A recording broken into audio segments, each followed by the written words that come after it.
Good morning and good afternoon. Welcome to another episode of Before Coffee. It's Wednesday, which means it's wacky and weird news. That's right.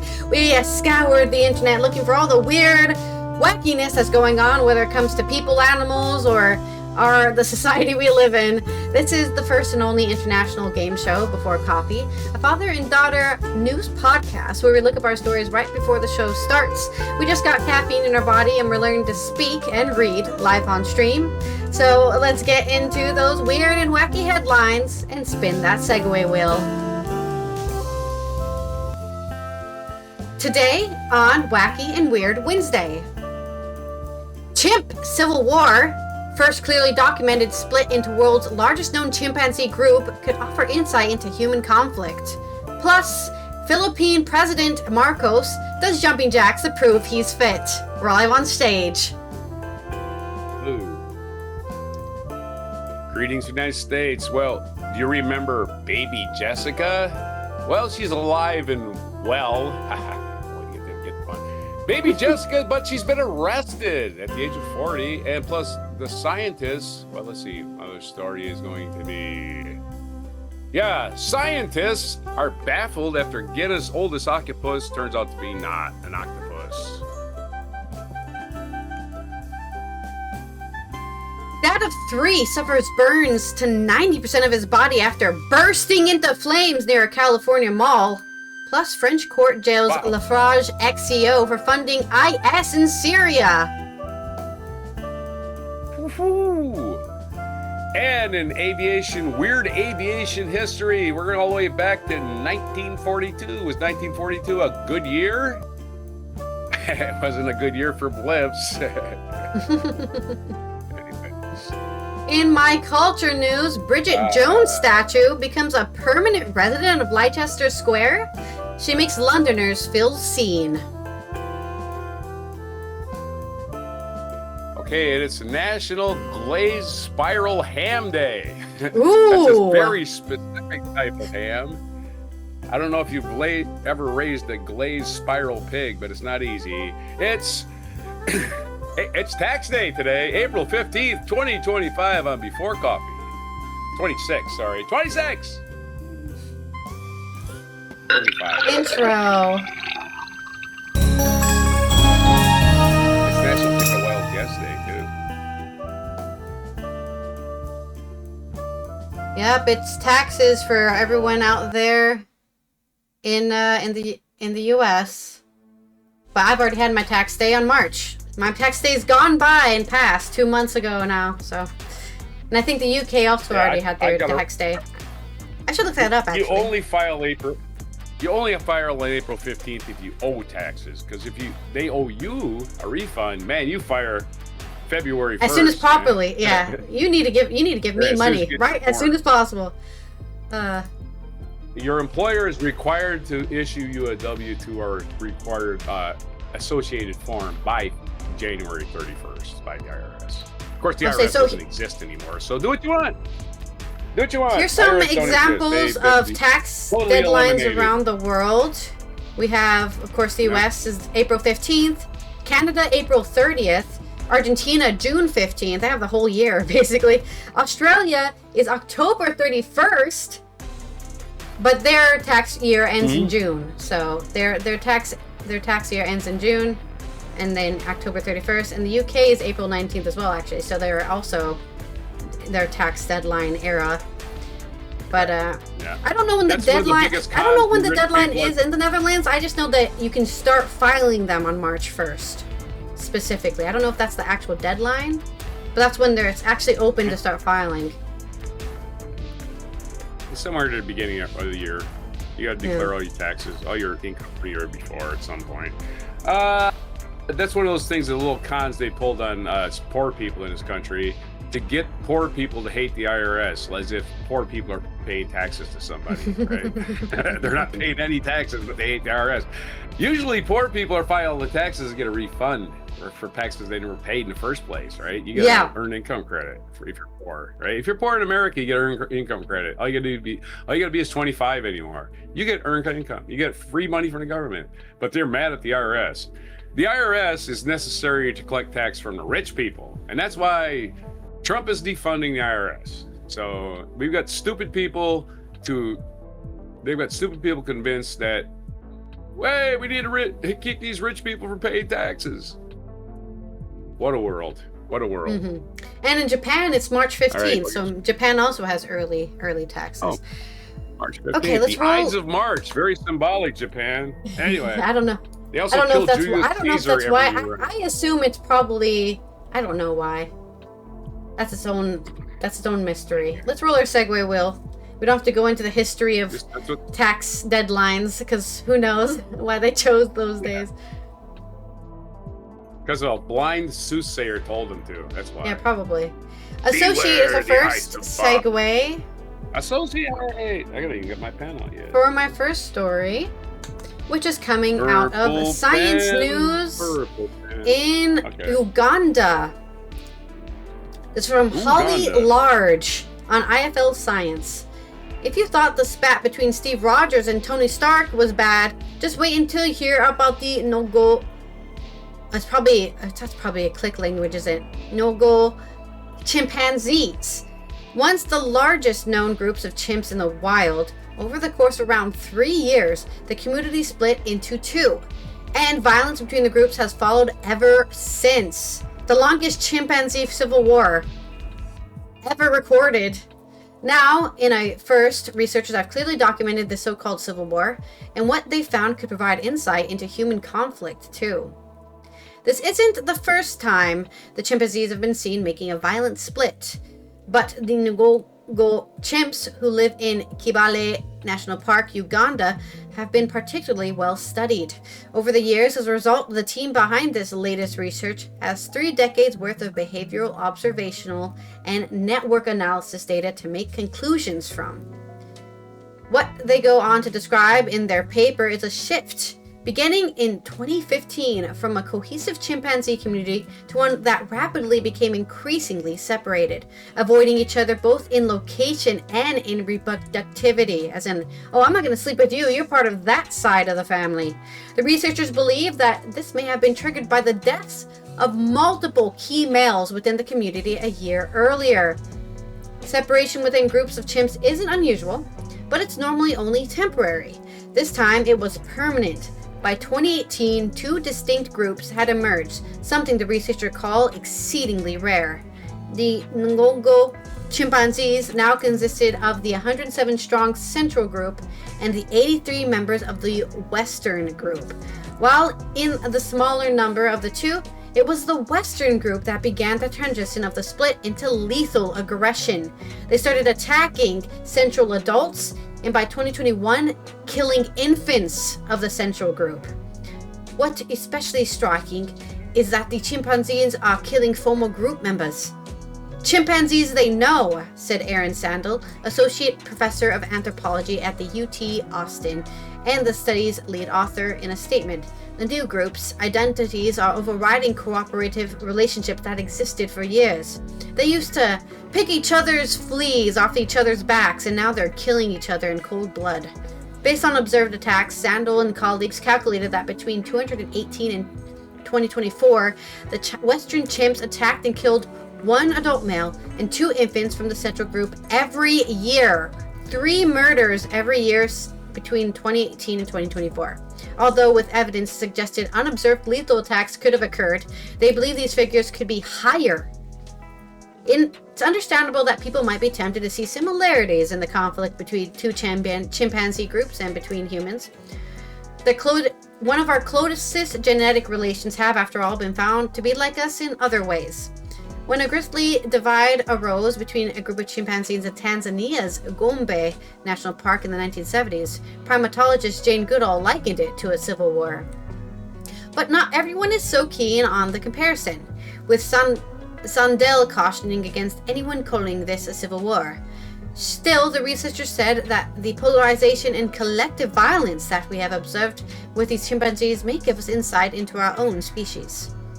Wait a minute. So the study author said, please do not call this a civil war, and then IFL Sciences said, we're going to call it a civil war, but we're going to use quotes, okay? So it's not serious.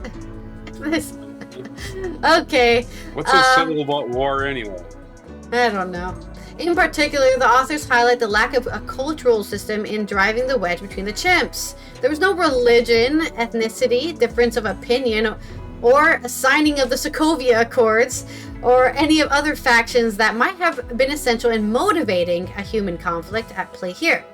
Well, maybe some people just really liked one of the male leaders and another group liked the other male leader, and when they both died, there was like a split on who should take up the mantle, and they didn't want either like new alpha to take control, so then they decided to split up. I don't know. I guess you can't ask them. We need to ask a chimpanzee and teach it sign language and figure it out.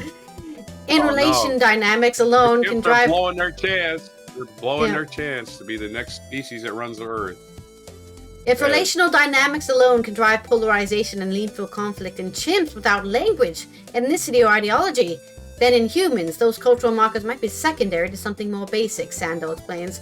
So Sandel's kind of going the anti-humanization route, right? Because we do have as humans ourselves, we'd like to anthropomorphize other animals, right? And say, oh no, maybe it's this. But he's kind of going the route of like, let's not attach any sort of like ideological reason they're fighting. It could be something incredibly basic, like, you know, that chimp ate all the bananas and now we hate them for life. Who knows? If that's true, they may have no bananas. Anyway. If that's true, then we may have the potential to reduce societal conflicts in our personal lives, and that gives me hope. As the paper concludes, it may be in small daily acts of reconciliation, a reunion between individuals that we find opportunities for peace. I agree. As somebody who likes to keep the peace as a middle child, is that how it works? Yeah. I want to say I get over things. There's a lot of people out there who really hold things on. You know, the famous thing is you get angry at someone for a week and you don't talk to them for a week because you're so angry at them. I used to be like that, but I stopped doing it because it's really not worth the effort, right? Okay, so they ate the last piece of cake. I remember. From your birthday cake. It's not the end of the world, and just let it go, you know. And that's what these chimpanzees need to do, I guess. You used to say, that's not fair, and what did I say? I said, get used to it. Life ain't fair. Something like that. Yeah. I'm sorry. I wish it was fair. I really do. I've been... And take it from somebody who was a horrible, horrible child. And I acknowledge I was a terrible, spoiled little monster. Yeah, definitely. Being the youngest is not the way to go through life, right? First of all, everybody hates I don't know. Yeah, everybody hates the youngest. For some reason, I have no idea why they hate you. They resent your existence for some reason. I don't know. I believe my siblings tried to poison me on several occasions. I got a piece of my ear missing, right? I don't know when. Yeah. Right? I don't know when this happened. It could have been my dad giving me a haircut. I just don't remember, right? Anyway, my associated is I'm gonna directly quote. I'm gonna paraphrase Charlton Heston. You damn dirty chimps. There you go. There's my associate there. Maybe that's it. Some of the chimps decided not to take showers anymore or bathe themselves. So then they're like, you guys get away from me, you smelly chimps. Yeah, in this movie, Charlton Heston is an astronaut. He goes off in the speed of light into a distant galaxy, lands on Earth, and has been taken over by chimps instead of apes. So it's just a little bit different, right? And they're way more warlike than the apes that we end up. No, chimpanzees are pretty violent, yeah. The gorilla-like creatures that were in Planet of the Apes. Okay, my next story. I got another story, and this one is coming from the Philippines, where the president is trying to prove he's fit as a chimp, by doing jumping jacks on stage. This is coming out of Manila. Yeah, sure. This is coming from Manila on AP News. An annoyed Philippine President Ferdinand Marcos Jr. did a few rounds of jumping jacks and jogged briefly outside his office in front of journalists. Okay, he didn't do it live on stage. That would have been funnier. But he did outside his office on the 13th of April to disprove rumors of his failing health. Wearing formal office wear, reading glasses, and leather shoes, the 68-year-old, he's not even that old, said he did the impromptu workout to ease any worry about his health at a time when people were already beset with problems sparked by the U.S. and Israel's war against Iran. I challenge anyone who are saying that I am sick, that they come and exercise with me, Marcos told the reporters. You come to the gym with me. Let's see who can lift the weights better. Those people who tell you that I'm sick, that I'm paralyzed, they're all liars, Marcos said. Rumors about the president's deteriorating health and even death have swirled on social media after he briefly vanished from public view in January, then later acknowledged in a video message that he was taken to a hospital for abdominal ailment that he ascribed to stress and age. Marcos then laughed off rumors of his demise and said he had been diagnosed with diverticulitis. The condition involves inflammation of small pouches in the digestive tract, usually in the colon, that causes pain, fever, nausea, and constipation. That is not very pleasant when you're trying to run a country. His last hospital check-up a couple months ago showed that he had been cured of the ailment, Marcos said, and added that he was back on a normal diet and was regularly exercising. Get that fiber! When he asked if he was taking any maintenance medication, Marcos said he was taking medication for gout and for high blood pressure. Everyone knows gout is the rich person disease. You only get that from eating too much seafood. Since taking office in mid-2022, Marcos has grappled with multiple complex problems and political dilemmas. Those include an increasingly hostile territorial dispute with Beijing in the South China Sea, devastating earthquakes, typhoons and flooding, economic difficulties, tumultuous relationships with his vice president, and a corruption scandal involving powerful legislators and allies that had sparked public outrage. So no wonder he got some stress-induced colon problems, right? That sounds very stressful to deal with. And he probably wasn't eating right, maybe staying up too late, drinking too much coffee, all sorts of things.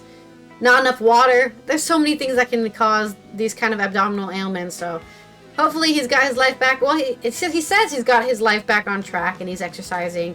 So don't worry, he's fine. He can do the jumping jacks without his colon falling out. Well, that's good. That's been known to happen, I hear. I don't have no idea. It sounds very scary, but it can happen. If you don't have tight enough muscles. In the Marine Corps, we did not do jumping jacks. In fact, you got in trouble if you said jumping jacks. Just as you got in trouble. If you, okay. Well, if you said I have to go to the bathroom, you got in trouble because you don't call it a bathroom, you call it the head. It's not the bathroom, you fool. Jumping jacks in the Marine Corps are called side straddle hops. That's what they're called. And if you get up to do no, and then every morning before PT, before you take off on your run, before you do the run in the morning, you do your Marine Corps Daily 7. And when you're first to your Marine Corps Daily 7 is side straddle hops, which every place in the entire world calls jumping jacks. But if you call them jumping jacks when you're leading the Daily 7, they will make you're not in charge of Daily 7 anymore. You use the civilian word. We're special here. Hops is what he actually did. That's all part of the paradigm of being in the military, though, right? Okay. Putting yourself in a special place. Yeah, exactly. Right. Get in line. Nobody knows what the hell a jumping jack is here. If you say you need your secret lingo in order to strengthen the group, strengthen the military group. Yeah, yeah. The Marine Corps Daily 7. Side straddle hops. Push-ups, it's like when I talk about yoga, right? And I say shavasana. A real yoga person know what that means. A normal person would be like, "What the hell does that mean?" You know what shavasana is? You lay on your back on the floor. That's all it is. You just lay on the floor on your back. No, not plank. Like planking? It's called corpse pose in layman terms. It's literally just laying there and just letting your body relax on the floor. Right, but if I say shavasana, all the yoga people are like, I know what you're talking about. We're in our secret group. Marine Corps Daily 7 is like torture. It's like mountain climbers. You know what mountain climbers are. You get I know what those are. I've done them. Then you got bends and thrusts, right? Where you go down and do a push-up, come all the way back up, all the way down, do a push-up, come all the way back up, you get pose, right? That's the Marine Corps Daily 7. It's no joke. Side straddle hop's the easiest thing you do. It's just loosen yourself. What about, do you do burpees too? We do stretches. The good Marine Corps leaders, the people that were chosen to do it, would do stretches first, which is proper. That's thing good. to do. Yeah, for sure. Got to get the blood flowing first. Anyway, that's beside the point. I was doing associate, and I went too far. All right, let's do our next one story, segue we'll is accurate metaphor assembly. Ooh, a metaphor for somebody falling down a well and being arrested 40 years later. I guess could be something for that. This is a short story. Metaphor. Okay. If you were alive in 1987 or anywhere near a television in the United States, maybe even the world, I have no idea. It was on CNN all the time. I know that. You know who baby Jessica is? She's now 40 and she's been arrested in Texas. Oh man, on assault charge after a domestic disturbance. This is from Danielle Abreu of NBC Dallas Fort Worth. Jessica McClure, which was her birth name, Morales, which is her married name. The woman widely known as Baby Jessica after she was rescued from a deep well in 1987 was arrested Saturday following allegations of domestic disturbance at Midland County home, NBC affiliate KXAN at Austin reported. Deputies at the Midland is way out in the panhandle area of Texas.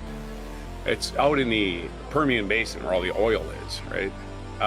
Deputies in the Midland County Sheriff's Office responded to her residence around 10 p.m. local time, and Morales was taken into custody of the scene according to arrest records. And the 40-year-old was charged with assault causing bodily injury and involving family violence. She was released at Midland County Detention Center after posting bond. Officials have released limited information about the incident, and an arrest affidavit was not yet available. Well, this is an older story, I guess a couple of days old. Morales gained worldwide attention as Jessica McClure in October 1987 when she fell 22 feet into a narrow well casing. She fell into a narrow well casing outside her aunt's Midland home. Her aunt, 22 obviously feet. A moron, has an open well. Yeah, 22 feet. The 18-month-old became lodged in an 18-inch wide shaft. Ugh. So there you go. She was 18 months old, kind of poetic justice. 18 months old, 18-inch wide shaft. And he's like, oh, shit. Emergency crews worked around the clock for nearly 60 hours to free baby Jessica during a rescue mission that gripped the nation. Rescuers eventually drilled a parallel shaft and a horizontal tunnel through the rock to reach her. At one point during rescue, crews reportedly heard the toddler singing, bringing them a sign of hope during the stressful operation. There's your quick and down and dirty on baby Jessica, who's no longer a baby. No word on what the exact nature of the cause was with the arrest, but apparently she hurt somebody physically. So not a cool situation, but definitely out of the ordinary. You wonder what happens to these people when they're adults, and sometimes you just don't want to know. Okay, my metaphor is metaphor for trapped in a well, like a whispered secret, lost in the depths of a forgotten cave. Which is kind of what happened to her in history, right? She was completely forgotten about until this moment.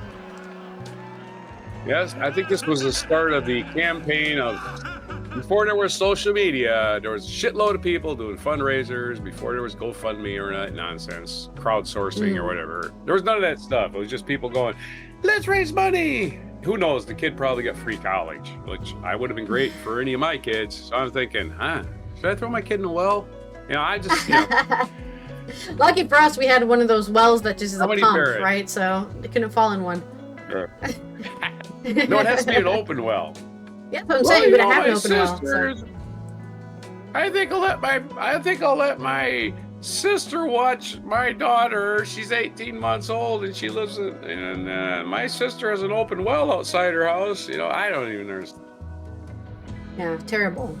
So she never left Texas. She stayed in the same place. But I would leave. I would take my money and go. I'd take that free college money and go. Get the hell out of Texas, man. See the world. The next story. My next story. Yeah, I have a longer story. We're going to talk about scientists who are baffled. I love when scientists are baffled. It's like, oh shit, I can't talk. I'm baffled. AOL.com, Samiri Goel, scientists baffled as world's Guinness World Record oldest octopus turns out to be not an octopus at all. Let's see what it was. The April 8th report revealed, this is from AOL.com's, I did that, Samadri Goel. The April 8th report revealed, let's see, the 300 million year old fossil that earned a Guinness World Record in 2015 as the world's oldest octopus has now been reclassified as new research published by the Proceedings of the Royal Society B. Nice name. The April 8th report revealed the specimen known as Polsepia mazonensis to belong to a different group. The fossil was once believed to extend to the octopus timeline by 150 million years. For decades, it was used in studies on cephalopod evolution. However, with the help of modern imaging technology, scientists have now identified features that contradict its original classification. Discovery has cast doubt on the viability of the fossil's record. Well, I guess so. It was the first identified as an octopus due to its visible features. Researchers pointed to several visible features that suggested it was an early octopus. The fossil showed a soft, sac-like body, paired fins, and multiple arms, interpreted as 8 or even 10, depending on how they were counted. It also seemed to lack any sign of hard external shell, which further supported the classification per the Carboniferous of Illinois, USA. That's some organization? I don't know. It doesn't have a link. It just has it italicized. Octopuses were previously believed to have appeared around the Jurassic period, roughly 150 million years ago. The fossil pushed that timeline back another 150 million years. However, the evidence is not entirely consistent. The fossil did not clearly show suckers, cirri, or defined ink sac, features traditionally associated with octopus. Moreover, some structures such as supposed eye sockets lacked supporting biological detail on closer inspection. It's not an octopus at all, is what we're saying.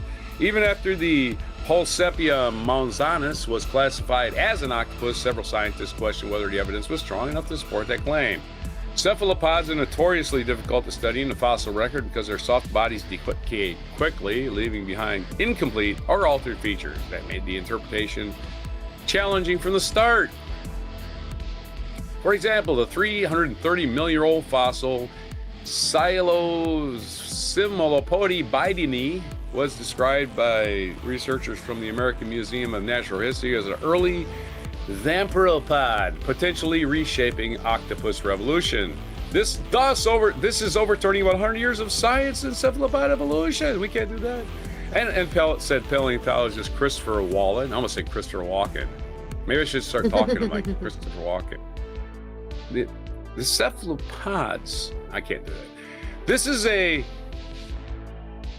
gladius. This is not a gladius. I'm sorry, said Christian Klug from the University of Zurich, disputing a key structural interpretation and arguing the fossil may have been misidentified. These disagreements highlighted a broader issue in paleontology. They're all looking at the same fossil and the same features, said Roy Plotnick from the University of Illinois, Chicago, explaining how different interpretations can emerge from this same evidence. I will give this article credit. They did interview a lot of people, right? There's so many experts here. In one case, he noted a fossil thought to be a jellyfish for decades turned out to be a sea anemone after examination from a different angle. Wow, 3 dimensions that exist, don't they? Little bit more and we'll finish. Even well-preserved fossils can lead to conflicting conclusions. Even well-preserved species, you can get terrific differences of interpretation, said Kevin Padian of the University of California, Berkeley. Man, he did not stop interviewing people. Without stronger evidence or advanced imaging, these debates remain unresolved. As Padian put it, there's often isn't a different answer because there just isn't enough evidence to decide for sure. It is a fossil. It's basically something trapped in some rock sediment. So let's not reach too many conclusions just from that. It goes on for a while to say science is always incomplete. And that's a fact. And the only thing that can disprove science is science. So let's have us a mixed metaphor about, I don't know, about cephalopods. Cephalopods that aren't cephalopods. Crustaceans, perhaps. The fossil was once a vibrant and fluid and now a silent echo of an ancient dance that no longer belongs to the ceaseless ocean. Jeez, that's a lot of metaphors. Yeah, there. it's very imaginative or imaging. Damn Images. ceaseless ocean.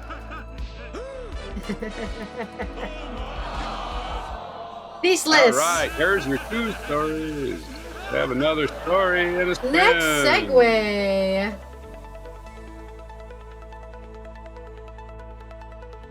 Spinach. Oh, I need to re-roll because it's associate again. Oh man. I usually get haiku when you do that. I think I figured this wheel out. Bad pun. Oh, I haven't figured the wheel out. All right. It's truly random, huh? You can't predict it. It doesn't have a pattern. Except it's not. Except when it does the same spin twice in a row. Well, actually, true randomness also includes repeating the same song or the same thing again. Because if it was not true randomness, it would avoid the last thing it was on. Well, we would have to sit down and measure every spin, and that would take about 70 years. Yeah, I too don't know. many. Okay, my first story is a kind of tragic story. A very tragic event has happened. A man has burst into flames in California. This was from Isabel Keene on The Independent. A father of 3 suffered 3-degree burns on 90% of his body after becoming engulfed in flames at a shopping center in California last month. Police in Victorville, about 85 miles northeast of Los Angeles, responded to reports that a man was on fire that evening of March 30th in the area of Bear Valley Road and Dunia Road. Deputies located items consisted with combustible materials, and a preliminary determination that the fire was accidental, the Victorville Police Department said. Video shared with the Victor Valley News showed a large fire burning near an electrical box that was surrounded by bushes. The man, identified by his family in a GoFundMe as a 35-year-old named Joel, was suffering from severe burns and taken by a helicopter to a hospital where he remains in critical condition. Our family is completely heartbroken, the GoFundMe created by Joel's sister-in-law Jenny read. Joel is a father of 3 and his children need him. Watching someone you love go through something this devastating is something you can never be prepared for. Over the past few weeks, Joel has undergone multiple life-saving procedures to remove damaged skin tissue from his arms, legs, chest, back, according to Fundraiser. The number 1 cause of death to burns is not losing all your skin, it's infection. Because your skin is the number 1 protector from all the things outside your body. So when it's burnt down to the last layer, it can get you multiple infections. This week, he is scheduled for additional surgeries terrible. As part of his ongoing treatment. Due to complications from the burns, his abdomen became dangerously swollen from fluid buildup, and surgeons had to perform an emergency procedure to relieve the pressure, the fundraiser read. While the dad is responding well to treatment, his condition remains critical, according to a fundraiser. Until he grows new skin, yeah. Until he gets a skin graft, he's going to be in pretty bad critical condition. His road to recovery will be long and incredibly difficult. He will require ongoing surgeries, skin grafts, specialized wound care, and long-term medical support, the fundraiser said. His family said the funds would go to physical therapy, specialized burn treatment, like skin grafts probably, long-term rehabilitation assistance, medications, and other care. The fundraiser has received nearly $2,000 in donations as of yesterday, the 14th of April. Joel is deeply loved. He is not just a patient, he is a father, a brother, and someone who matters deeply to all of us, the fundraiser added. Authorities described the victim as a transient from Hesperia in San Bernardino County. Witnesses told Victor Valley News that they believed the man was homeless and described the area where the fire broke out as a possible encampment. But that doesn't fit the story of his family, right? His name is Joel? His name is Joel. His first name or his last name? His first name. No last name provided. Doesn't matter. The Victorville Police Department's arson and bomb detail and the San Bernardino County arson investigator are both probing the incident, trying to figure out, it's still ongoing, so we don't really know what happened. But he might have been messing with electricity. He was found near a power box. Might have been messing with electricity, and maybe he was wearing clothes that is highly flammable and it caught on fire and he was set up in flames. Wow. I don't know if we'll ever have an update on the story, but Yeah. Is phosphorus, you have a certain amount of phosphorus in your body because phosphates are a thing that help you create enzymes. Yeah. And so you do have a certain amount of phosphorus, and phosphorus just needs oxygen to burn. That's all it really needs, just oxygen. So you get enough of it. I'm sorry.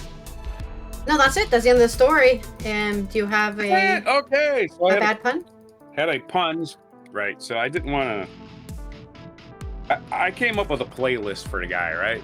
Instead of just like a regular pun, we got to do a playlist because all the songs we could play in our playlist. So while he's healing in the hospital, we can pipe this over the hospital. So I've created a playlist for him, and you'll like this.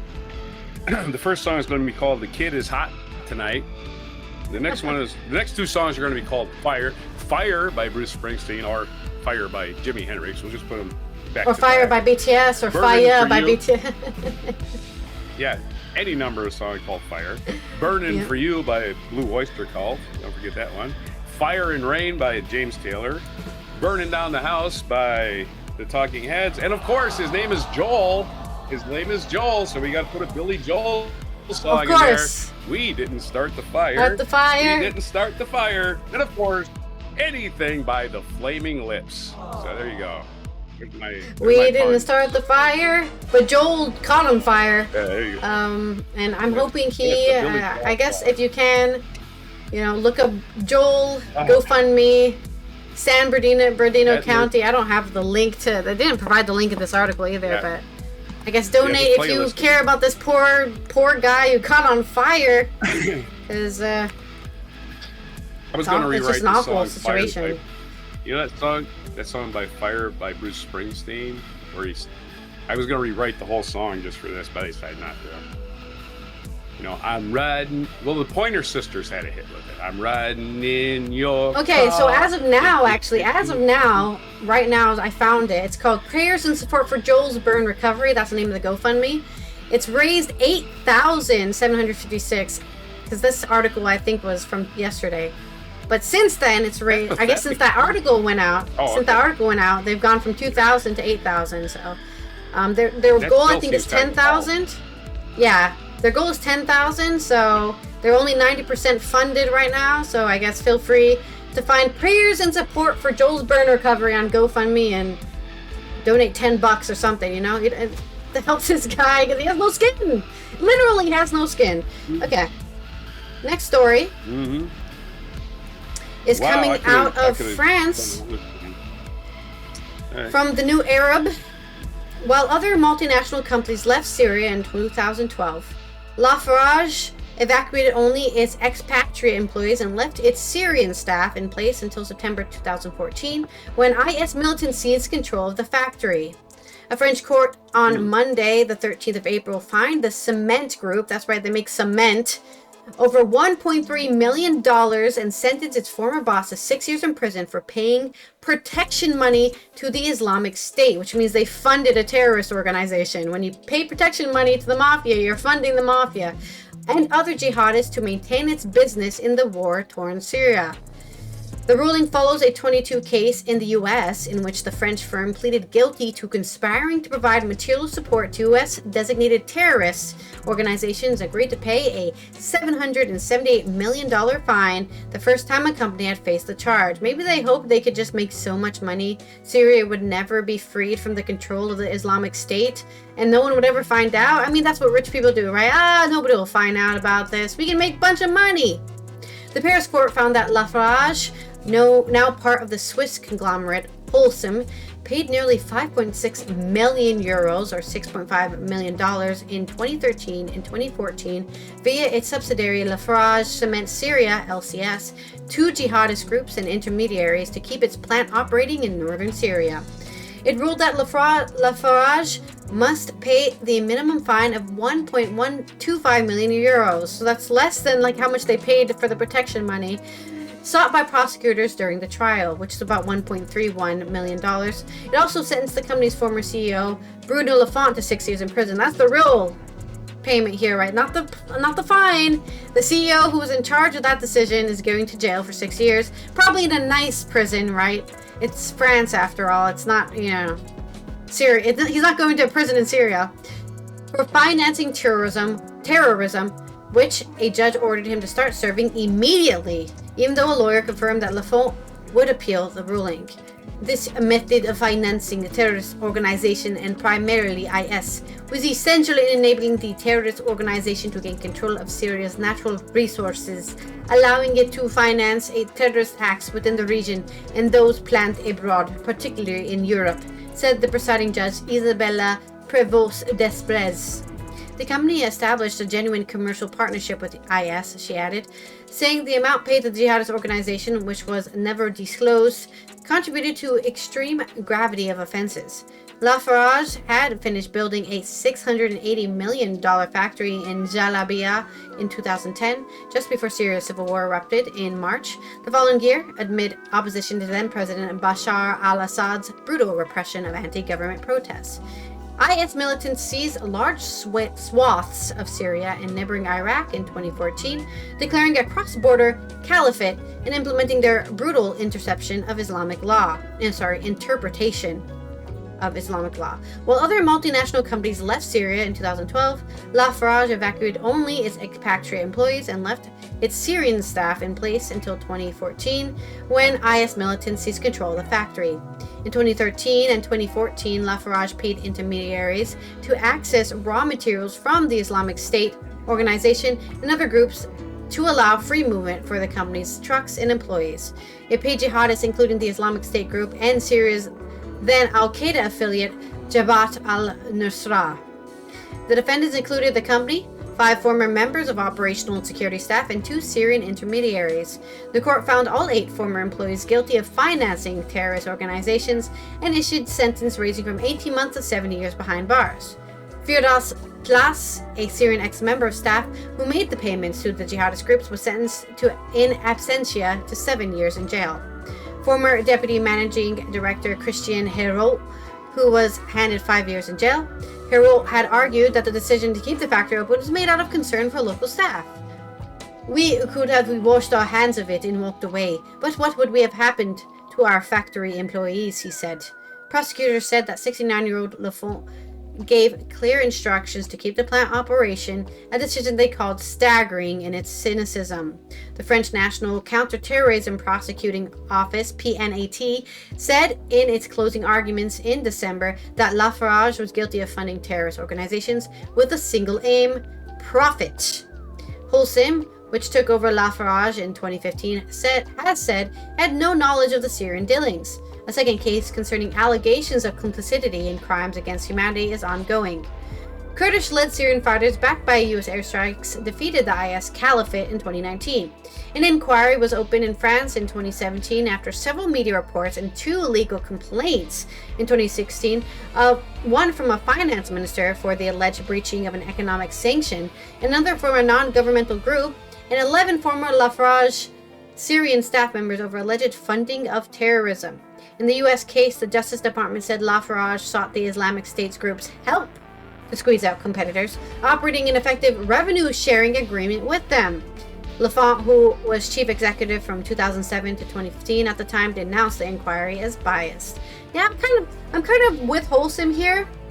I'm not saying he didn't know that they were paying blood money or whatever to a terrorist group, but when that deal was made, he took over Lafarge in 2015, which is way after the deal was made. So, I guess he has to prove that he canceled paying them from 2015 to 2019. But it looks like here that they found that they were still providing payments until 2018 or something. So that's where he's guilty, right? For those 4 years, 3 to 4 years, he could have said, "I'm done paying you. I'm a new guy and I don't care about your deal." But he decided to keep going, and that's why he's also taking the fall for it. And that's my story on funding terrorism just so you can make money off of cement, I guess. Also, I think you're muted, so I can't hear you.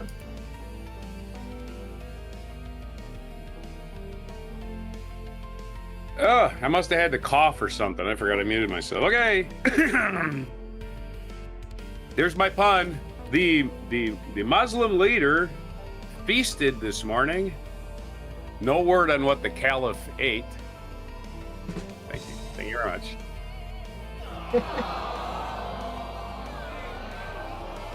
I was only required to do a pun. That's all. So that's all I did. You did it. You did it. I did it all by myself. Yes. Next segue for your story. Stories. I don't think it's one story. I like how people that don't believe in God are supposed to figure out how these other people get along, right? Or don't get along. It's like, I don't understand you people at all. Don't you believe in the same God? It seems like a little racket. Sounds like to me that the French just believed in profit, so it was nothing about religion there, just about profit. Selling cement. Yeah, the next segue is bad puns for me. Prophet Muhammad, right? For your, right? for your stories. Wasn't he not? There you go. I'm sorry, what's that? What did I get? Bad pun for me. For your stories. Right down. It's only my second two stories. Bad pun, we're going to talk about years ago. In over 80 years ago, when dirigibles are going to be our transatlantic travel at some point in the past. Never really worked out that way.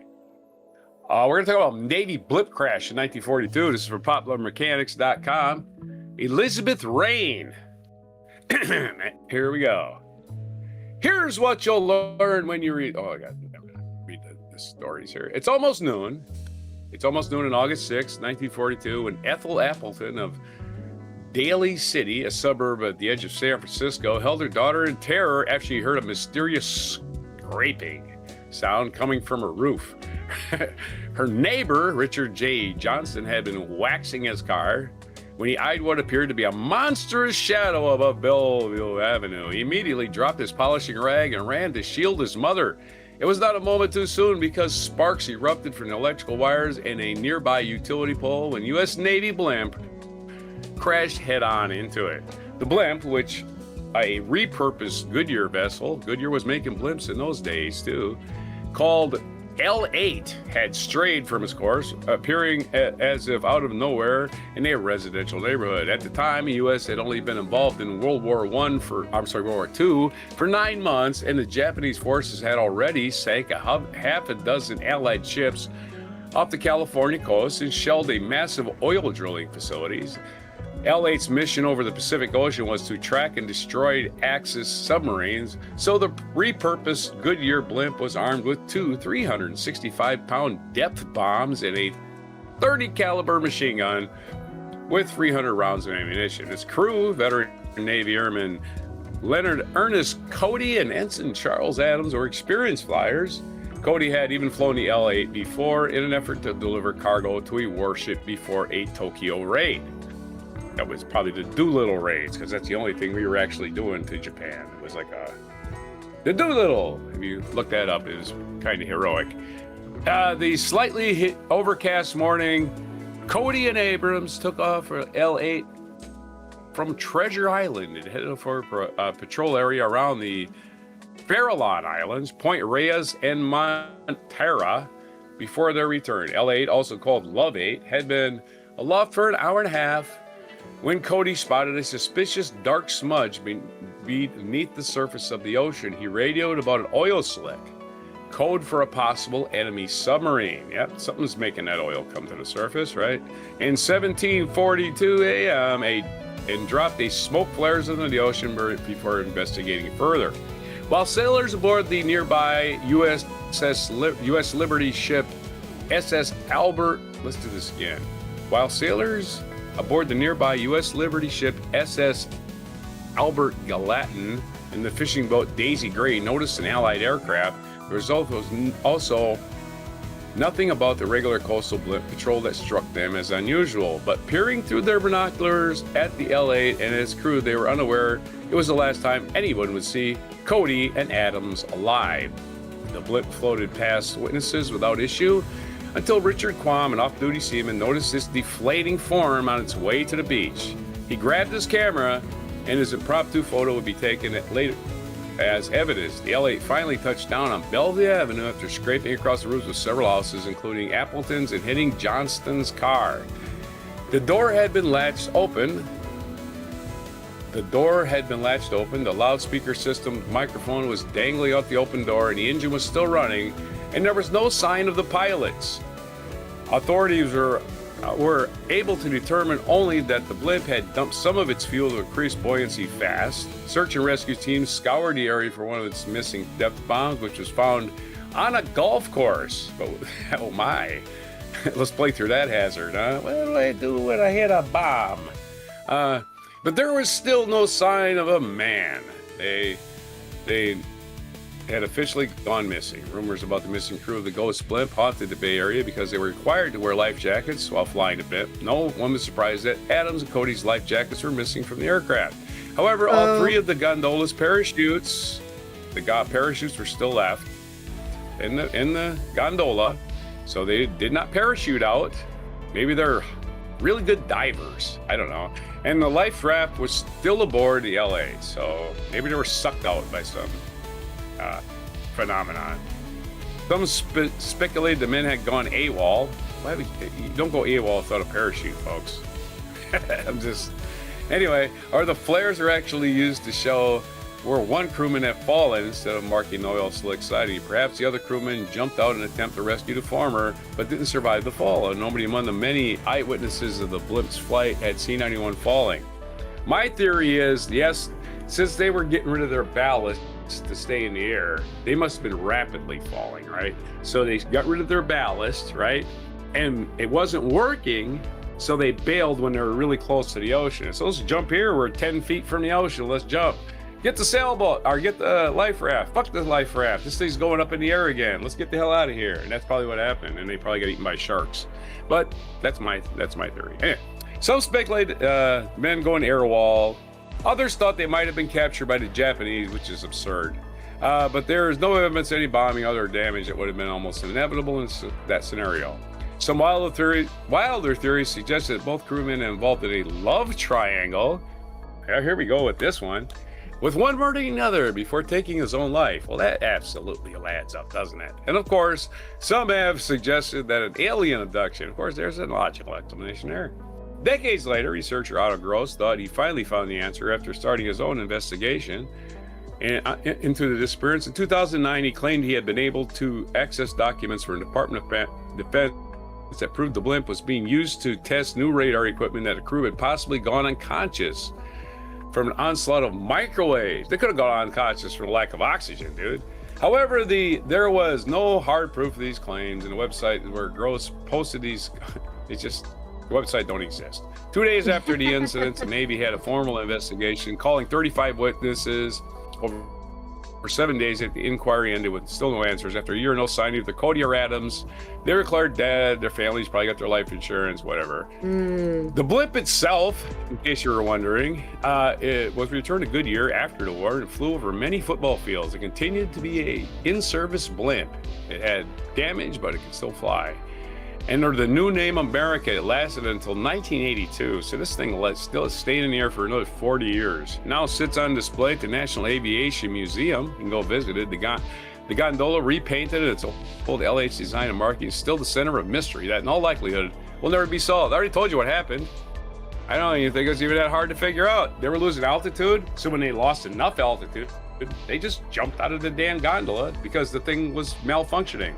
Why would they, after they dumped all the fuel or all the ballast, right, to get higher in the air, they realized that, hey, we've gone this low, we've dumped all this ballast now, we need to get the hell out of this blimp before it goes up to the freaking sky and crashes somewhere. So that's what they did.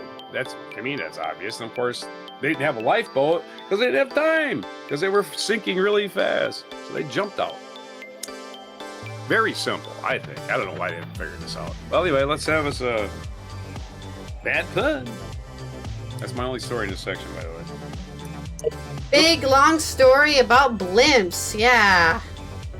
We could have been flying in blimps, but then we decided to... That continued to work. It continued to fly for 40 years. Wow. I'm really trying to stay grounded on this story, but blimps make that really hard. It's really hard to keep your feet on the ground. Sometimes you need to live your life like a blimp. Never deflating and enjoying the view. Yeah, right. Any more? I think that joke went over like a lead blimp. Like Led Zeppelin. That's a good one. It's a Jimmy Page from history. Okay. Right on. Jimmy Page from history. I'll give you also that, since you made a joke too. I forgot about our the next Zeppelin connection. Segue for our hello Desi, thank you for stopping by. Sorry, I totally missed you. Thank you for stopping by and getting a 70 stream streak from Desi over here. Amazing. People getting tragic story. Showing up every day. Boy meets girl. Boy loses girl. Boy gets girl back. Boy loses girl again. Boy gets girl back. Boy loses girl in a tragic blimp accident. And then you're supposed to say, Goodyear? And I say, nah, the worst. It was the worst year. That's from Naked Gun. Thank you. Naked Gun. I do all comedy it's time for you to give me an accurate metaphor or simile. Accurate metaphor or simile. Oh my. For my culture news. This is a short one, so pay attention. The story is coming off The Guardian by Catherine Schward, an extension of a 3-year lifespan for the bronze of Bridget Jones coincides with the 20th anniversary of the re-release of the original rom-com. A record 149 days have passed without alcohol, cigarettes, or ice cream for Bridget Jones' statue in Leicester Square in London, and her fast is set to be extended indefinitely. Originally conceived to be in situ for 3 years, the bronze statue, which was unveiled in November, has now been granted permanent residence opposite the Empire Casino and adjacent to the toilets, where she joins the likes of Harry Potter, Mary Poppins, and Batman as part of Westminster Council's Scenes in the Square initiative. For 25 years, Bridget has made Londoners laugh, cry, and feel seen, says Kirsty Tullett-Jones, Director of the Marketing and Communications for Discover Leicester Square. The reaction to her arrival in Leicester Square has been incredible, showing just how much she continues to resonate with audiences today. With the trail already celebrating the very best of film, it felt only right to honor one of the most iconic rom-com characters of all time. Making Bridget a permanent fixture cements her place in both Leicester Square and British cultural history. The statue was unveiled by stars of the film Renee Zellweger and Sally Phillips alongside Helen Fielding, who created the character in the 1990s for a newspaper column. Fielding's subsequent series of novels had been published in more than 40 countries, while the 4 films have combined box office of $900 million or £683 million. The news of the statue's stay of execution coincides with the return of cinemas for the first time. Bridget Jones' Diary coincides with the return to cinemas of the film. Bridget Jones' Diary released 25 years ago and it's returning for its 25th anniversary in theaters. That sentence confused me. The 4th film, Mad About Boy, was the second highest grossing movie in the UK last year, but went straight to streaming in the US, though it was nominated for an Emmy. The rom-com, co-starring Chiwetel Ejiofor and Leo Woodall, was also nominated for a BAFTA for the Outstanding British Film. Actually, I don't think I've seen the 4th film. I've seen the 3rd film, but I haven't seen the 4th film. Its director, Michael Morris, was among those at last year's unveiling to express the hope for a further film in the series, although Fielding has not yet written a 5th novel. The statue, which depicts the character clutching her diary and pen and wearing a gaping cardigan exposing her navel, is the first in the project to immortalize a rom-com character. Speaking in November, Zellweger expressed the hope fans might rub her tummy for luck and called the bare midriff very real. Alright, so I guess next time I find myself in London, I have to go to Leicester Square and rub Bridget Jones' tummy, because that's what she wants. She's giving you permission to do it. And that's that's the weirdest part of this story. I thought it was the statue, but that was the weirdest part right at the end there. Hey, please go rub my tummy.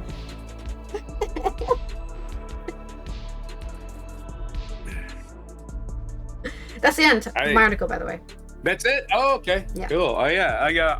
I have two of these. The one I just thought of is like, wow, they build statues to fictional characters, but I guess the United States does that too, right? Because do you know whose boxer statue is on the Philadelphia Public Library? What boxer? Rocky? Not right, Wacky, a fictional boxer from Philadelphia. Yeah, he was a real. Yeah. There's an actual boxer. There's an actual boxer named Joe Frazier from Philadelphia. He was the heavyweight champion. He knocked out Muhammad Ali, right? Joe Frazier from Philadelphia finally got a statue a few years ago. A real boxer from Philadelphia. Isn't that weird, right? My simile is I was going to compare and contrast Bridget Jones to Tom Sawyer, both fictional characters, right? Of course. And so I had AI do it for me. I had AI do it for me because I'm too stupid.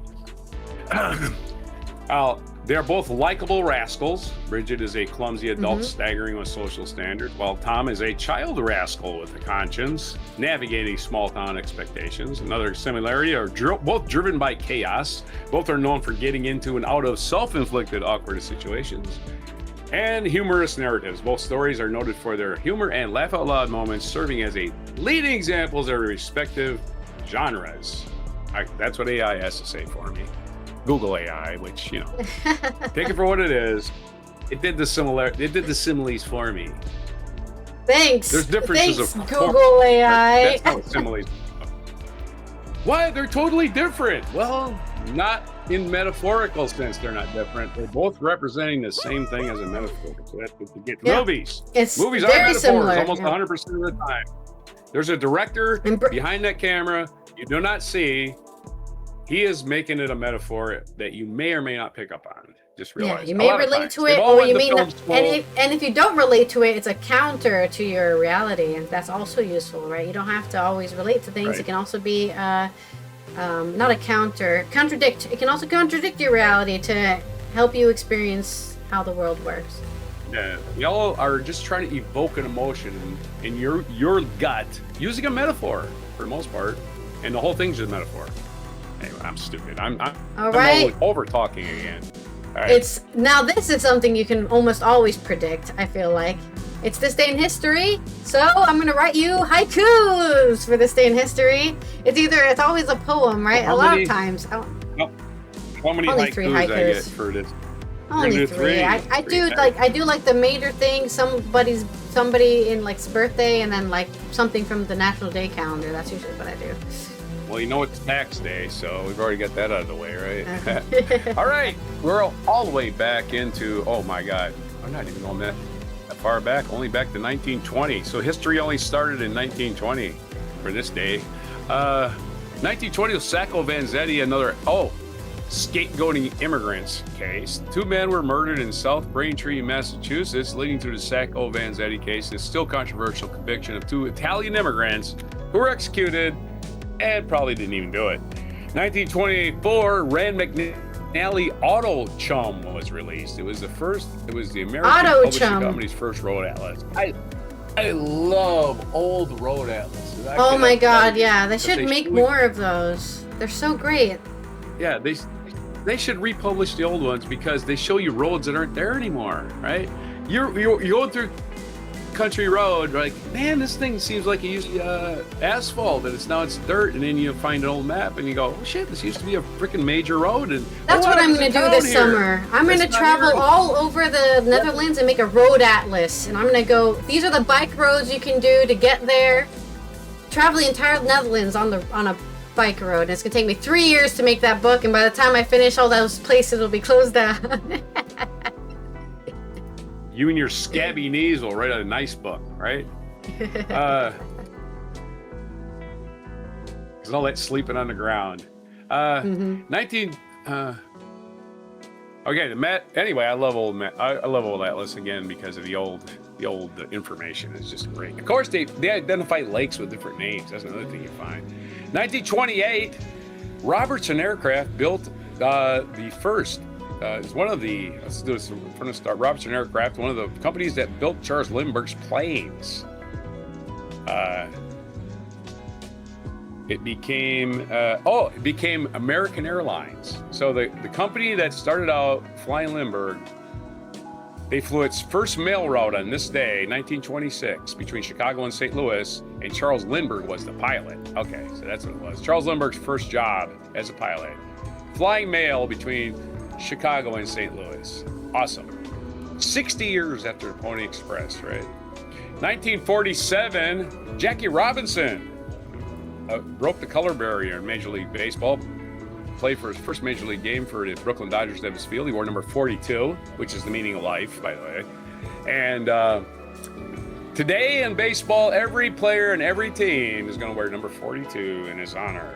1955, Ray Kroc opened the first McDonald's franchise, launching an enterprise that would eventually become the world's largest fast food. If you haven't heard of McDonald's, I don't know where you've been. Anyway, he started it in Des Plaines, Illinois.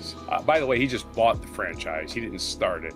What he did was he walked in. If you've seen the movie with Michael Keaton, he just walked in and said, "How the hell do you guys make burgers that fast?"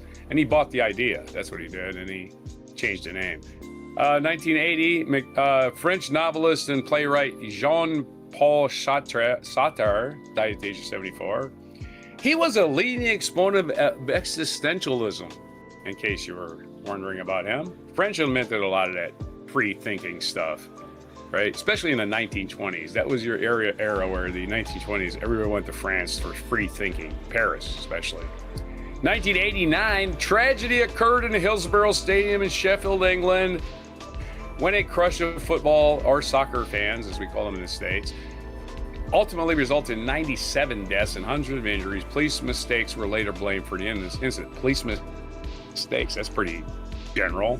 Police mistakes. Probably went in one gate. They opened one gate instead of all of them. Yeah. Let's everybody get in one gate somehow. Dumbasses. 2000, U.S. President Bill Clinton established the Giant Sequoia National Monument Park, a preserve near Sequoia National Park covering more than 500 square miles. Sequoia National Forest in the Sierra Nevada of California. I'm pretty sure Trump's drilling there today. Just a joke. It's a joke. 2003, U.S. President George W. Bush did a stupid thing that we still will probably never recover from. Declared that the Iraqi government, Saddam Hussein, and Iraq had fallen as a result of the Iraq War. The following day, he asked the United Nations to lift sanctions against Iraq. It was a total fucking disaster. Of course, that war, I mean, it's still going on. I'm sorry, they haven't settled anything. It's just calmer. 2013, near the finish line of Boston, this is the day that the Boston Marathon was bombed. They ran the Boston Marathon on the Monday near Patriot Day, which in Massachusetts, Patriot Day is April the 18th, from the poem, Paul Revere's Ride, April 18th, 75. Anyway, they run the Boston Marathon on that Monday of Patriot Week. And this was the day in 2013, 13 years ago, some assholes from Russia set off 2 bombs and killed 3 people, and 260 people were wounded. And when wounded, I say wounded, your life changed forever. Like you lost a leg and shit like that. And you're saying, and for some reason, Russians are all considered terrorists, huh? I wonder why. Weird. No, I'm just saying. I'm just being a smartass, right? Like if it was Syrians who set off the bomb, all Syrians are terrorists. If Russians set off a bomb, all those were lone wolf attacks, and not all Russians are terrorists. I remember the hysteria. It was all round up all the Muslims, and that'd be Muslims, and it turned out to be Russians. And I was like, oh, never mind. Well. What do you mean, never mind? Round up all the Russians too? Yeah. What do you mean, never mind? I think they're actually Chechens, and they should have been attacking Moscow. Why are you attacking Boston? Anyway. Yeah.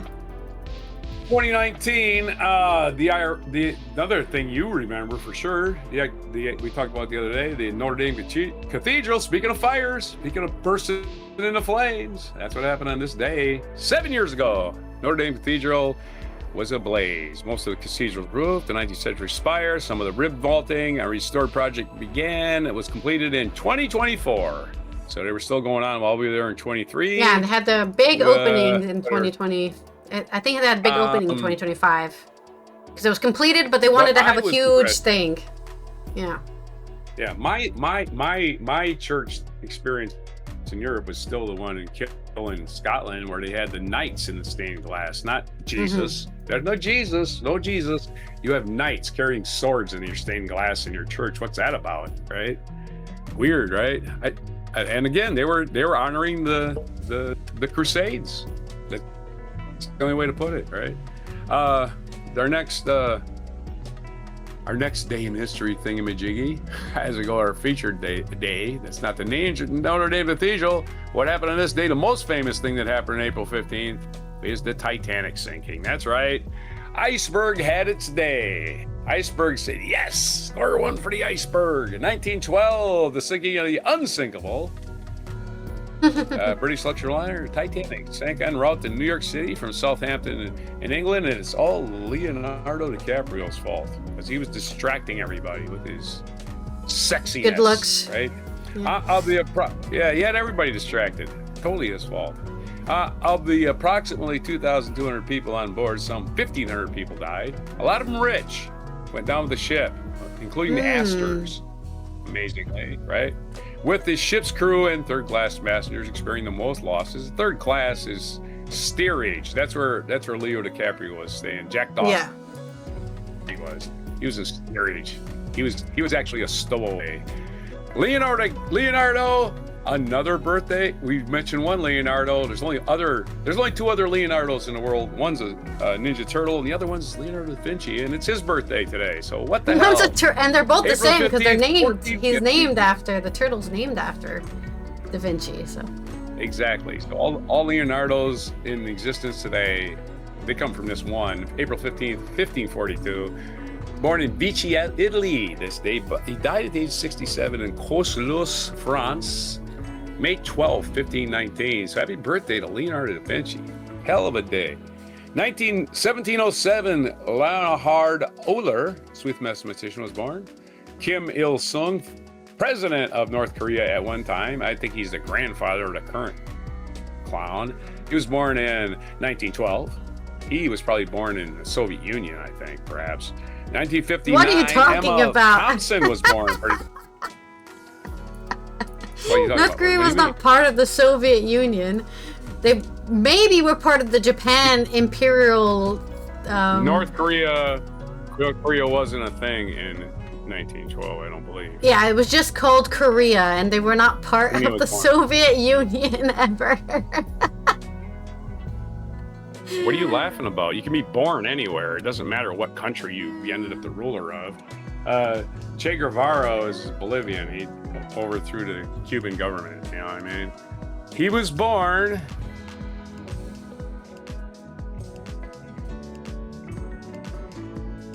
I'm just saying, at no point in history was Korea under the ruling of Russia. That's how I was confused. His son was born in the Soviet Union.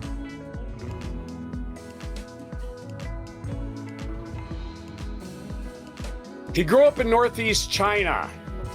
There we go. Okay, so he's born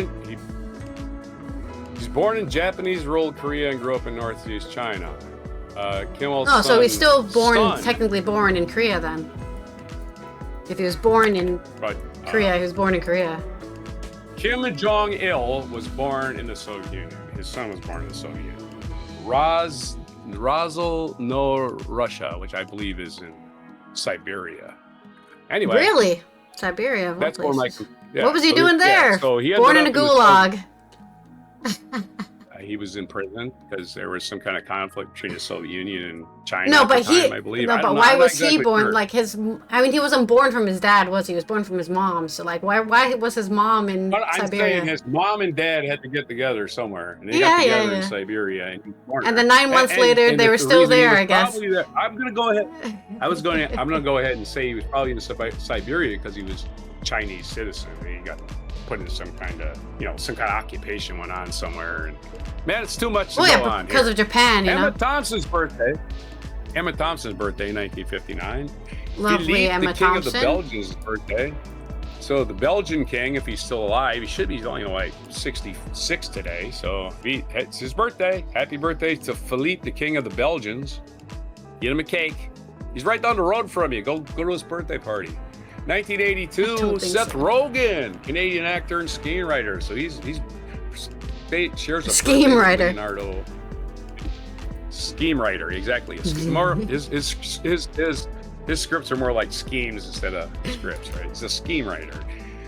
Our national day tonight is National Laundry Day. Oh crap! I guess I better do that, huh? I did do my laundry today, actually. Glazed.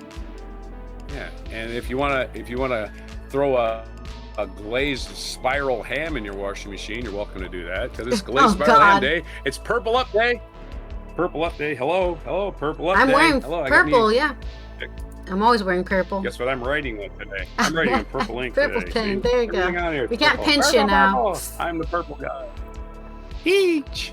Right. Well, and it's Jackie Robinson Day. That's self-explanatory. National Take a Wild Guess Day.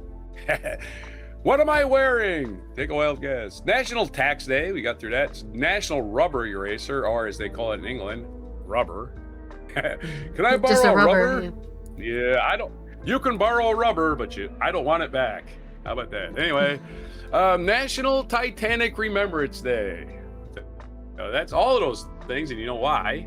Wait a minute, there's more. It says Seymour. Holy crap. Apparently there's more. Oh, God.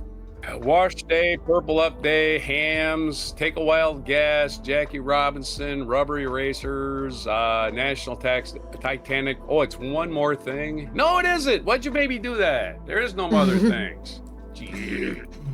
That's it for today. Tricked.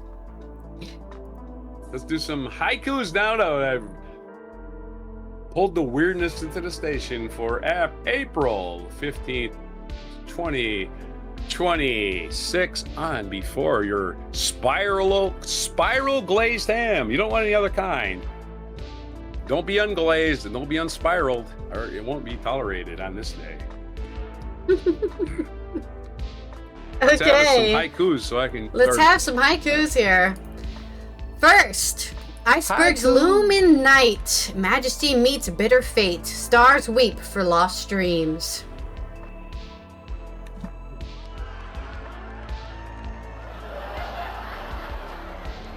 April 15th dawns. Jackie's legacy shines bright. Courage in each base.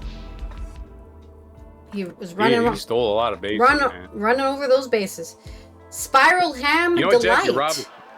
Glazed in sweet, rich harmony. Feast of tales and taste. I don't know why there's tails in there. Maybe that's where the spiral comes from, like because tails spiral.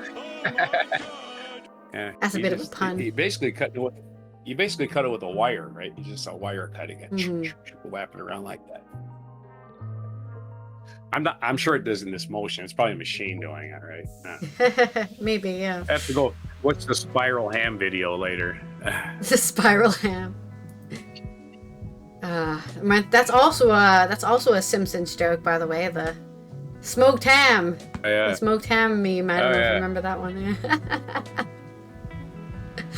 Okay, there's one international UN observance today, and it is International Wellness Day, which is great for me as somebody who does yoga almost every day. Great way to keep yourself well. Maintaining a wellness through preventative, lifestyle-based, and people-centered approaches plays a vital role in saving lives. Key word there, people-centered, preventative, lifestyle-based. So doing stuff in your life that makes you feel good. Keeping people around you that give you a good support structure, because this is not just about your physical health, but your mental health as well. When you have a good system of a foundational system around you, like other people to support you, you feel better. If you do things in your life that make you feel better, you feel better. So whatever you need to do to promote your own wellness, whether it be physical or mental, do that today and help other people who need that help as well, I guess. Go for a walk outside. I don't know. Give a hug to your loved ones. Yeah, eat a spiraled ham. Whatever makes you treat yourself. That's exactly what you should do today. Treat yourself. This has been Alison here from the Netherlands, Roger from the East Coast of the US. As we finish another Wednesday, we've made it through halfway through the week. I hope this wacky and weird news is gonna coast you down the hill to the weekend. We'll see you tomorrow for Thursday's 13, in which we'll have a list of 13 things to argue and discuss and talk about. So make sure you're subscribed to the Before Coffee podcast channel on YouTube so we can get ourselves more on the recommended videos and stuff like that. And thank you everyone who's already following us, already subscribed to us. Don't forget to turn on those notifications so you know when we go live and post a video. And thank you to all the Before Coffee supporters who are watching the... For anybody who doesn't know, you're not only supporting the show when you become a Before Coffee supporter, but you also get to see the before and after parts of the show. And sometimes we talk for an hour extra, right? We talk for an hour extra before the show even starts, and only people on Patreon get to see that footage because I do not post it in the edited videos on YouTube. Yeah, I have an unlimited supply of balloon juice here. I will never shut up. So basically, you're missing so much. Yeah. But that is the end of the show, and here is our mic drop moment. All right. Hey, oh no, what's going on? Kid fell down a well. Yes. Eat my shorts. My name is Timmy If you don't know O'Toole. I just turned 10 years old. Timmy, where are your parents? I have no family. I tried to enroll in school, but your principal Skinner turned me away because of my shaggy Oh wow, coat. trying to slander Skinner. The circumference of the well is 34 inches. Bart so is evil. unfortunately, not one member of our city's I like police how there's a force food is truck slender there. enough to rescue the boy. All right. By There's the cop God, eating you're a donuts. bunch of marshmallows. Why don't you go, Chief? Well, I'm too important. Although the Oh, well this is back too when he dark had to the see black boy, hair. Timmy has told us his foot Yeah. is trapped under a rock. Thus, any That might be attempt in to the pull first him up season, would snap him like a season. twig. In Oh, desperation, no. the city is Yeah, considering it's more wig unorthodox there solution. for an Grasping example. the child firmly in his talons, Socrates here will fly him to safety. Socrates. Just watch. Oh, he had a little hat on. That's cute. Oh, he flew away. This is the I infancy don't of think he's CNN, coming by back. the way. We're 24-hour This hook. coverage of Oh. baby This Jessica. hunk of chocolate. 20. I'll land your boy, and I'll clean him for free. Although we can't reach the boy, we can freeze him with liquid nitrogen so that future Let's generations not freeze him can to death. rescue him. Dear Lord, before we peel the foil back from your Frank. bounty, we ask you to watch over little Foil back Timmy. from your bounty. This is- That is I'm such sorry. an old This reference. is I don't our know if people entire are still eating country. TV meals. Bart, what's These wrong days. with you? This is barely Yeah, that 30, Timmy by is the a way. real hero. How do This you is mean, real. Dad? This is Well, happening he right fell now. down a well Somewhere. and can't get out. How does that make him a hero? What a Well, hero. it's more than you did. And finally, Channel 6's own Krusty the Clown has gathered members of the entertainment That's the community. logic. Oh, here we go. Steer clear of fashionable causes for a video called "We're Sending Our Love Oh, yeah. Down the Well." I wanted to do something to help. We gotta that raise boy, money for so this I called my poor good friend child that we Stink. can't get out He the said, well. Rusty, when do you need me? I said Thursday. He said, I'm busy Thursday. I said, what about Friday? He said, Friday What? was the Thursday. Then he said, That "How sounds about like a Saturday?" whole I comedy said, skit. True story. Yeah, I used to open for Krusty in It's '69. Simpsons, man. It's In great. fact, he fired me, as I recall. Sting. But this isn't about show business. This is about some kid down a hole or something, and we've all got to do A what we kid can. down a hole. Oh, here we There's a go. hole in my heart, as deep Like I as said, the they had well money to for hire that poor Stinger little for boy this. who's stuck halfway to hell. Oh, we can't get him out. Why until do the you next sing, best Albert? thing. Go on TV and No real singers, by the way. Oh my god. That's the freaking Met.